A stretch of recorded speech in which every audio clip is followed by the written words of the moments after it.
Welcome to Edutex Niranjan YouTube channel. 2025-এ driving licence renewal কিভাবে করবেন তার লেটেস্ট আপডেট নিয়ে আজকের এই ভিডিও। তো আমি পরিবহন সেবার অফিসিয়াল ওয়েবসাইটে চলে এসেছি। এখানে দেখুন অনলাইন সার্ভিস রয়েছে। অনলাইন সার্ভিসের আন্ডারে আমি চলে যাচ্ছি। অনলাইন সার্ভিসের আন্ডারে দেখুন এখানে রয়েছে অনলাইন সার্ভিসের আন্ডারে রয়েছে ড্রাইভিং লাইসেন্স রিলেটেড সার্ভিস। এই অপশনটাতে ক্লিক করব। এই অপশনটাতে ক্লিক করলে বলা আছে যাদের মোবাইল নাম্বার আপডেট নেই তাদের এখানে আপডেট করতে বলা হয়েছে। তো মোবাইল নাম্বার আমার আপডেট আছে, সেই জন্য আমি এটা ক্রস করে দিচ্ছি। এবার আমি নিচের দিকে চলে আসছি। এখান থেকে স্টেট সিলেক্ট করতে হবে। স্টেট আমি ওয়েস্ট বেঙ্গল সিলেক্ট করলাম। এবার আমি চলে যাব। দেখুন তো এখানে দেখুন একটা কন্ট্যাক্টলেস লাইসেন্স সার্ভিস অপশান রয়েছে। এই কন্ট্যাক্টলেস সার্ভিসের সুবিধা নিতে গেলে কী কী করতে হবে এগুলো বলা আছে। তো এটা আমি স্কিপ করে দিচ্ছি। এটা আমি স্কিপ করে যাচ্ছি। এবার আমি চলে যাচ্ছি অ্যাপ্লাই ফর ডিএল রিনিউয়াল অপশানটাতে। এখানে দেখুন অনলাইনে ড্রাইভিং লাইসেন্সের অনলাইন সার্ভিসে কী কী পরিষেবা নেওয়া যাবে এবং এই অনলাইন ড্রাইভিং লাইসেন্সের জন্য রিনিউয়ালের জন্য আবেদন করতে গেলে এই কয়টি স্টেপ ফলো করতে হবে। প্রথমে fill applicant request details, upload document, upload photo signature যদি প্রয়োজন হয়, driving licence test slot booking যদি প্রয়োজন হয়, payment fee, verify the pay status, print receipt. এই হচ্ছে কয়টি স্টেপ রয়েছে। তো যাদের হচ্ছে বয়স 40 বছর হয়ে গেছে তাদের জন্য কিন্তু এই ড্রাইভিং লাইসেন্স রিনিউয়ালের ক্ষেত্রে ফর্ম IA অর্থাৎ মেডিকেল সার্টিফিকেটটা কিন্তু আপনাকে আপলোড করতে হবে। তো আমি এটা কন্টিনিউ অপশানে আমি ক্লিক করছি। ক্লিক করে এখানে ডিএল নাম্বারটা আপনাকে দিতে হবে। ডিএল নাম্বার ড্রাইভিং লাইসেন্স নাম্বারটা আমি দিচ্ছি। এখানে ড্রাইভিং লাইসেন্স নাম্বার, এখানে ডেট অফ বার্থ ক্যাপচা দিয়ে গেট ডিএল ডিটেলস অপশানে আমি ক্লিক করব। ডেট অফ বার্থটা আমি এখান থেকে দিচ্ছি 30/6/1984 ডেট অফ বার্থটা দিয়ে দিলাম। এবার এখানে ক্যাপচাটা দিচ্ছি। ক্যাপচাটা দিলাম। এখানে আই অ্যাকসেপ্ট চেকবক্সে ক্লিক করলাম। টার্মস অ্যান্ড কন্ডিশন আমি অ্যাকসেপ্ট করলাম। এবার গেট ডিএল ডিটেলস অপশানে আমি ক্লিক করছি। Dear DL holder, as is DL holder due for renewal and you are above 40, যখন বলা আছে আপনার যেহেতু বয়স 40 হয়ে গেছে তার জন্য ফর্ম 1A আপনাকে রেজিস্টার্ড মেডিকেল প্র্যাকটিশনারকে দিয়ে অ্যাটেস্টেড করে সাবমিট করতে হবে। তো এটা ওকে করে দিলাম। এখানে দেখুন সব কিছু অ্যাড্রেস দেওয়াই রয়েছে। প্রেজেন্ট অ্যাড্রেস রয়েছে। এখানে ট্রান্সপোর্টটা এক্সপায়ার্ড হয়ে গেছে 23/7/2025-এ, আর নন ট্রান্সপোর্টটা ভ্যালিড আছে। তো এখানে আমি confirm that above driving licence details are mine, এখানে ইয়েস করলাম। এই লাইসেন্সটা আমার নিজের, সেটা ইয়েস করে দিলাম। আর এখানে ক্যাটাগরি জেনারেল থাকবে। আর এখানে আরটিওটা সিলেক্ট করতে হবে। আরটিও হচ্ছে আপনার WB LA Alipurduar 69 RTO select করলাম। পিনকোড এখানে না দিলেও চলবে। এবার স্টেট এখানে অটোমেটিক চলে এসেছে। আমি কি করব, এখানে প্রসিড অপশানে ক্লিক করলাম। তো বলছে address available in the licence, এই অ্যাড্রেসটা আছে। মোবাইল নাম্বারটা এখানে দেওয়া রয়েছে। এগুলো অটোমেটিক সব ফিল আপ আসবে। ইমেল আইডি দিতেও পারেন, নাও দিতে পারেন, তবু আমি একটা দিয়ে দিচ্ছি। Employment category not applicable. তো আমি এটা কনফার্ম করে দিচ্ছি। Kindly acknowledge that your DL will deliver two, নিচের অ্যাড্রেসে আপনার এই ডিএলটা পাঠানো হবে। এটা ওকে করে দেবো। যদি আমি ওকে করে দিলাম, অ্যাড্রেস যেহেতু চেঞ্জ করব না। দুটো অপশান রয়েছে, সাবমিট ভাইয়া আধার অথেন্টিকেশন, সাবমিট উইদাউট আধার অথেন্টিকেশন। তো সাবমিট উইদাউট আধার অথেন্টিকেশন করলাম। এখানে এবার সাবমিট অপশানে ক্লিক করলাম। এখানে একটা ক্যাপচা দিতে হবে। ক্যাপচাটা দিচ্ছি। ক্যাপচাটা আবার দিয়ে দিলাম। দিয়ে জেনারেট ওটিপি অপশানে ক্লিক করলাম। এবার ওটিপি চলে গেছে মোবাইল নাম্বারে, ওটিপিটা এখানে বসাতে হবে। তো এখানে ওটিপিটা মোবাইলে যেটা চলে এসেছে সেটা বসিয়ে দিলাম। বসিয়ে এখানে ক্যাপচাটা দিলাম। ক্যাপচাটা দিয়ে সাবমিট ওটিপি অপশানে ক্লিক করলাম।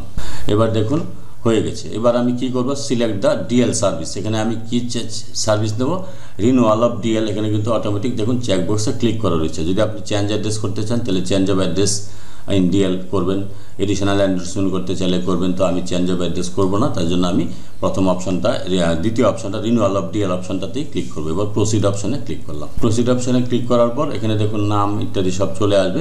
চেঞ্জ অফ অ্যাড্রেস যদি করতে চান ডিএলে তাহলে এখানে এই চেকবক্সে ক্লিক করবেন, আর না হলে করার দরকার নেই।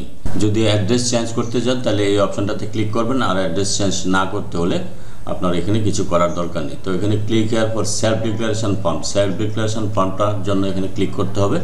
আর এখানে চেকবক্সগুলো ক্লিক করতে হবে। তো আমি সেলফ ডিক্লারেশন ফর্মটা আগে ফিল আপ করছি। প্রথম যে অপশানটা, do you suffer from epilepsy তে ভুগছেন কিনা, এটা আমি নো করে দিলাম। তারপর হচ্ছে are you able to distinguish with each eye, দুই চোখে দেখতে পান কিনা, ইয়েস। তারপর হচ্ছে have you lost either hand or foot, হাত পা হারিয়েছেন কিনা, এটা হচ্ছে নো করে দিলাম। তারপর হচ্ছে do you suffer from night ব্লাইন্ডনেসে ভুগছেন কিনা, নাইট ব্লাইন্ডনেস নেই, অন্ধত্ব নেই, তাই আর এটা নো করে দিলাম। তারপরে deaf, are you so deaf, এটা আমি নো করে দিচ্ছি। তারপরে do you suffer from any other disease, এটাও আমি অন্য কোনো রোগে ভুগছেন কিনা নো করে দিলাম। তার মানে দেখা যাচ্ছে এখানে প্রথমটা নো হবে, তারপরেরটা ইয়েস হবে, আর বাকিগুলো সব নো হবে। এখানে একটা চেকবক্স রয়েছে, চেকবক্সে ক্লিক করে সাবমিট করে দিতে হবে। তো এটা আমি সাবমিট করে দিচ্ছি। Are you sure declaration physical ফিটনেসটা কারেক্ট, ওকে করে দিলাম। সাকসেসফুলি সাবমিটেড, এবার আমি এটা ওকে করে দিলাম। এখানে দেখুন এবার নিচে 4টা চেকবক্স রয়েছে, এগুলো সব ক্লিক করে দেবেন। এগ্রিমেন্ট সব ক্লিক করে দিলাম। তারপর রয়েছে দেখুন I am willing to donate my organ in case of accidental death, আমার যদি অ্যাক্সিডেন্টের মৃত্যু হয় তাহলে আমি অর্গান ডোনেট করতে চাই, এটা আমি নো করে দিলাম। দিয়ে এখানে ক্যাপচাটা এবার দিচ্ছি। যদি অর্গান ডোনেট করতে চান তাহলে ইয়েস করবেন, আমি ক্যাপচাটা এবার দিচ্ছি। ক্যাপচাটা দিলাম, দিয়ে এখানে সাবমিট অপশানে ক্লিক করে দিলাম। Are you sure that you are not interested in donating your organ, আপনি কি নিশ্চিত যে আপনি অর্গান ডোনেট করতে চান না, এটা আমি নিশ্চিত, তাই ওকে করে দিলাম। Congratulation, your application has been submitted successfully, kindly note that your application reference number displayed on screen, future reference, এটা আমি ওকে করে দিলাম। তো এটা হচ্ছে আমার অ্যাপ্লিকেশন নাম্বার, এটা অ্যাপ্লিকেশন স্লিপ, এটা আমি প্রিন্ট করে নেব। এখান থেকে আমি application form prefill, print form 1, তারপরে প্রিন্ট ফর্ম 1-এ এটা আমি মেডিকেল সার্টিফিকেট যেটা, এটা ডাক্তারকে দিয়ে আমি অ্যাটেস্টেড করিয়ে নেব। আর অ্যাকনোলেজমেন্ট ফর্মটাও এই যে এরকম আসবে, এটা আমি প্রিন্ট করে নেব। এবার আমি চলে আসছি নেক্সট অপশানে, নেক্সট অপশানে যাচ্ছি। এখানে আবার দেখুন ডেট অফ বার্থ রয়েছে, এবার ক্যাপচা দিতে হবে, একটা ক্যাপচা দিচ্ছি। ডেট ক্যাপচা দিতে বলছে, CR6PSC। তো এখানে আমি ক্যাপচাটা দিলাম, ক্যাপচাটা দিয়ে সাবমিট অপশানে ক্লিক করে দিলাম। এবার দেখুন আপনার কি করতে হবে, ডকুমেন্ট আপলোড করতে হবে। এখানে দেখুন সার্ভিস ডিটেল কমপ্লিটেড, এবার আপলোড ডকুমেন্ট করব। এখানে প্রসিড অপশানে ক্লিক করলাম, ওকে করে দিলাম। এবার কি ডকুমেন্ট আপলোড করতে হবে দেখুন, সেলফ অ্যাটেস্টেশন প্রিফিল্ড অ্যাপ্লিকেশনটা আপলোড করতে হবে, অ্যাড্রেস প্রুফ প্রেজেন্ট আপলোড করতে হবে, মেডিকেল সার্টিফিকেট আর ড্রাইভিং লাইসেন্স। তো আমি আমার হাতে যেগুলো রয়েছে সেগুলো আগে আপলোড করে দিচ্ছি। প্রিফিল্ড, সেলফ অ্যাটেস্টেড প্রিফিল্ডটা আমি পরে আপলোড করব। অ্যাড্রেস প্রুফ হিসাবে, প্রেজেন্ট অ্যাড্রেস প্রুফ হিসাবে আমি আধারটা আপলোড করে দিচ্ছি। আধার কার্ড সিলেক্ট করলাম, ডকুমেন্ট নাম্বার দেওয়ার দরকার নেই, ইস্যুড বাই ইউডাই দিয়ে দিলাম। তারপরে ডেট অফ ইস্যু, আধার কার্ডটা কবে ইস্যু করা হয়েছে সেই ডেটটা এখানে দিতে হবে। তো ডেট অফ ইস্যুটা আধার কার্ডে লেখা নেই, এটা না দিলে হবে। এখানে কন্ট্যাক্ট নাম্বারটা দিয়ে দিলে চুজ ফাইল অপশানে গিয়ে ফাইলটা আপলোড করতে হবে। ফাইলের সাইজ ম্যাক্সিমাম 500 KB, জেপিজি বা PDF। তো আমি চুজ ফাইলে যাচ্ছি, এখান থেকে আমি আধার কার্ডটা দিয়ে দিলাম। এবার আপলোড অপশানে ক্লিক করলাম। এবার আমি আধার কার্ডটা আপলোড হয়ে গেছে। এবার আমি ভিউ অপশানে গিয়ে দেখে নিতে পারি। ভিউ অপশানে গিয়ে দেখে নিলাম যে আধার কার্ডটা যেটা করলাম সেটা ঠিক আছে কিনা। হ্যাঁ, ঠিকই আছে। তাহলে আমি আবার আগের জায়গায় চলে এসেছি। এবার আমি এখানে কনফার্ম অপশানে ক্লিক করে দিলাম, কনফার্ম করে দিলাম। তাহলে আমার একটা ডকুমেন্ট আপলোড হয়ে গেছে। এবার সেকেন্ড ডকুমেন্ট আমি ড্রাইভিং লাইসেন্সটা আপলোড করে রাখবো, প্রুফ ড্রাইভিং লাইসেন্স। এবার ডকুমেন্ট নাম্বার এখানে এটা 2, issued by document driving licence কে ইস্যু করেছে সেটা এখন লিখতে হবে। বাই LA আলিপুরদুয়ার দিলাম, ডেট অফ ইস্যুটা দিয়ে দিলাম, কন্ট্যাক্ট নাম্বার দিলাম, চুজ ফাইল। এবার আমি ড্রাইভিং লাইসেন্সটা আপলোড করব। এখানে ড্রাইভিং লাইসেন্সটা আমি সিলেক্ট করলাম, করে এখানে ওপেন করে দিলাম। এবারে আমি এটা আপলোড করে দিলাম। এখন একটু দেখে নিই, ড্রাইভিং লাইসেন্সটা ভিউ করে দেখে নেবেন যে সঠিক ডকুমেন্ট আপলোড হয়েছে কিনা। হ্যাঁ, সঠিক ডকুমেন্টে আপলোড হয়েছে। তাহলে আবার আমি চলে যাচ্ছি আপলোড ডকুমেন্টে। এবার এটা কনফার্ম করে দিচ্ছি। কনফার্ম না করলে কিন্তু এটা ফাইনাল আপলোড হবে না। তাহলে দেখুন আমার এখানে ড্রাইভিং লাইসেন্স, অ্যাড্রেস প্রুফ, আধার কার্ড হয়ে গেল, আর ড্রাইভিং লাইসেন্স হয়ে গেল। এবার আমি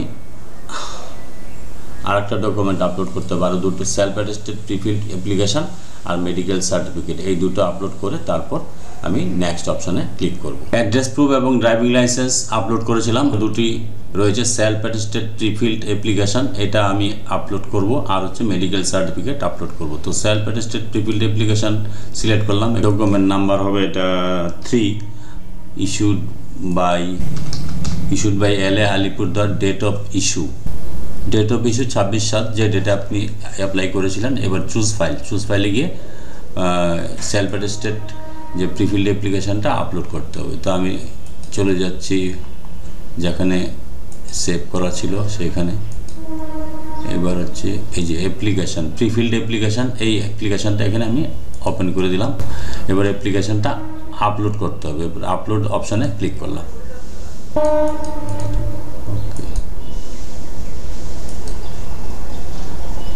এখানে প্রুফটা হচ্ছে সেলফ অ্যাটেস্টেড প্রিফিল্ড অ্যাপ্লিকেশান, এটা দিতে হবে। দেওয়ার পর এবার চুজ করছি, চুজ ফাইল করলাম। আবার চুজ ফাইল করে অ্যাপ্লিকেশানটা সিলেক্ট করলাম, করে এবার আপলোড অ্যাপ্লিকেশান করলাম। তো অ্যাপ্লিকেশানটা আমাকে কনফার্ম করতে হবে, আগে দেখে নিই যেটা আমি আপলোড করলাম সেটা ঠিক আছে কিনা। ভিউ অপশানে ক্লিক করে আমি দেখে নিচ্ছি যেটা আমি অ্যাপ্লিকেশানটা ভুল আপলোড করেছি কিনা। হ্যাঁ, ঠিকই আছে, তাহলে আমার প্রবলেম নেই, এটা আমি কনফার্ম করে দিলাম। আচ্ছা, এবার আমার আরেকটা ডকুমেন্ট রয়েছে, মেডিকেল সার্টিফিকেট। বয়স 40 যখন হয়ে যায় তখন মেডিকেল সার্টিফিকেট আপলোড করতে হয়। এখানে প্রুফ হচ্ছে medical certificate by authorised registered medical practitioner. Document number হচ্ছে এটা 4, issued by medical officer. Date of issue 26/7/2025 দিলাম। কন্ট্যাক্ট নাম্বারটা দিয়ে দিলাম। এবার হচ্ছে চুজ ফাইলে গিয়ে আমি এখন মেডিকেল সার্টিফিকেটটা আপলোড করব। আপলোড অপশানে ক্লিক করলাম। এবার একটু দেখে নিই ঠিক আছে কিনা। ভিউয়ে গিয়ে হ্যাঁ, মেডিকেল সার্টিফিকেট আপলোড ঠিকই আছে, তাহলে এবার আমি এটা কনফার্ম করে দিচ্ছি। এখন আমার আপলোড কী সাকসেস হয়েছে। অ্যাড্রেস প্রুফ সাকসেস, আধার কার্ড অ্যাড্রেস প্রুফ হিসেবে দিয়েছি, ড্রাইভিং লাইসেন্স সেভড হয়ে গেছে, মেডিকেল সার্টিফিকেটও সেভড হয়ে গেছে, সেলফ অ্যাটেস্টেড প্রিফিল্ড অ্যাপ্লিকেশনও সেভ হয়ে গেছে, আপলোড হয়ে গেছে। এবার এই যে ডকুমেন্টগুলো, এগুলো কিন্তু আপনি অরিজিনাল কপিগুলো, ড্রাইভিং লাইসেন্স, আধার, মেডিকেল সার্টিফিকেট, এগুলো অরিজিনাল কিন্তু এমবিআই অফিসে জমা করতে হবে। এবার আমি নেক্সট অপশানে ক্লিক করলাম। নেক্সট অপশানে ক্লিক করলে আবার ডেট অফ বার্থ, আবার ক্যাপচা দিতে হচ্ছে। এবার পেমেন্টে যাচ্ছি, সাবমিট অপশানে ক্লিক করলাম। সাবমিট অপশানে ক্লিক করার পর দেখুন আমার হচ্ছে service on DL complete, upload document complete, এখন ফ্রি পেমেন্টটা বাকি আছে। এবার প্রসিড অপশানে ক্লিক করলাম। প্রসিড অপশানে ক্লিক করার পর এখানে কিন্তু গেটওয়ে সিলেক্ট করতে হবে, কত টাকা, 440 টাকা পেমেন্ট করতে হবে। গেটওয়ে গ্রিপ সিলেক্ট করলাম, এখানে একটা ক্যাপচাটা দিয়ে দিলাম, দিয়ে আমি পে নাও অপশানে ক্লিক করলাম। ক্যাপচাটা ভুল হয়েছিল, আবার আমি পেমেন্ট গেটওয়ে গ্রিপ সিলেক্ট করলাম, আবার ক্যাপচাটা দিচ্ছি। তো গ্রিপ সিলেক্ট করলাম, এখন এখানে ক্যাপচাটা দিলাম, এখানে মোবাইল নাম্বার অটো ফিল্ড রয়েছে। এবার পে নাও অপশানে ক্লিক করলাম, এখানে আই এগ্রি করব, এগ্রি করে প্রসিড ফর পেমেন্ট অপশানে যাচ্ছি।